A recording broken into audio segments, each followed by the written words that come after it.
Bagaimana kalian membuktikan bahwa Tuhan itu ada?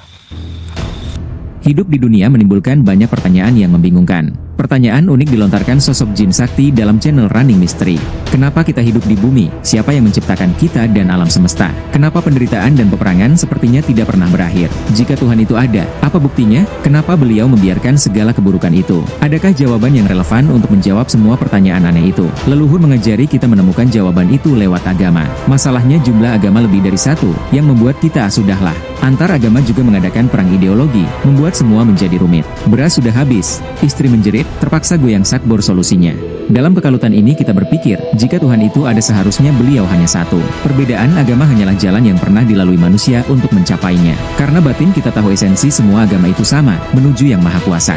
Penderitaan dan perang agama adalah manifestasi dari ketidaksadaran manusia memahami dunia ini.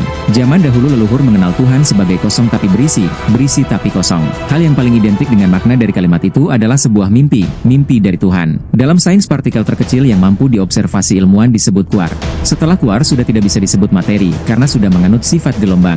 Disinilah kita akan memasuki dunia kuantum yang basisnya adalah elektromagnetik. Dimensi yang mengandung energi yang tercipta dari listrik dan magnetik. Lebih dalam menembus batas ini, kita akan berakhir dalam dimensi layar frekuensi.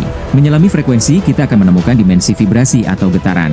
Getaran ini bersumber dari suara hasil friksi atau gesekan mimpi yang tak terbatas. Leluhur Nusantara mengenal suara ini sebagai om atau aum.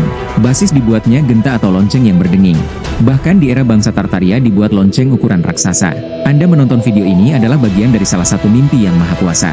Lebih jauh dari dimensi ini kita tidak menemukan apapun, hanya hening dalam kekosongan. Di sanalah kita sadar, ternyata semua itu adalah diri kita sendiri.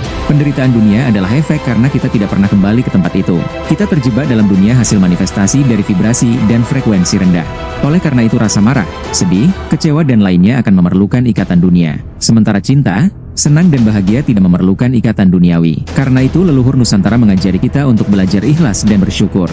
Jadi Tuhan itu adalah semua ini dalam vibrasi dan frekuensi tinggi yang melahirkan energi. Dalam setiap kemungkinan ada percikan energi Tuhan termasuk tubuh kita sendiri. Percikan ini terdeteksi dan disebut sebagai biofoton oleh para ilmuwan. Makna dari kata manu atau human yang berarti manifestasi cahaya. Cahaya bersumber dari matahari. Matahari adalah titik fokus pancaran dark matter di ionosfer. Dark matter mengandung dark energi, dipancarkan oleh black hole dari inti bumi. Energi netral yang menjadi inti dari semua penciptaan alam semesta. Sehingga Anda harus berpikir ulang tentang bentuk bumi. Hahaha, bisa dikatakan energi Tuhan adalah netral. Beliau tidak membiarkan atau menghilangkan suatu keburukan. Semua dinamika itu akan saling melengkapi untuk menjadi pelajaran semua ciptaannya. Karena kita masih ada di dunia, maka merasa menjadi Tuhan adalah kekeliruan. Agama aslinya tidak ada yang mengarahkan kita untuk menderita. Justru sebaliknya, penderitaan dan peperangan muncul karena oknum tertentu yang memanfaatkannya. Oknum yang bisa berasal dari manusia, alien, bahkan makhluk lintas dimensi. Tayangan misteri seperti Running Mystery adalah panggilan untuk kesadaran Anda. Ikut dalam ketidaksadaran dan manipulasi dunia, maka penderitaan itu datang otomatis. Silahkan dikoreksi saudaraku, lebih kurangnya mohon maaf karena ini hanya halusinasi. Minta tolong di-share saudaraku.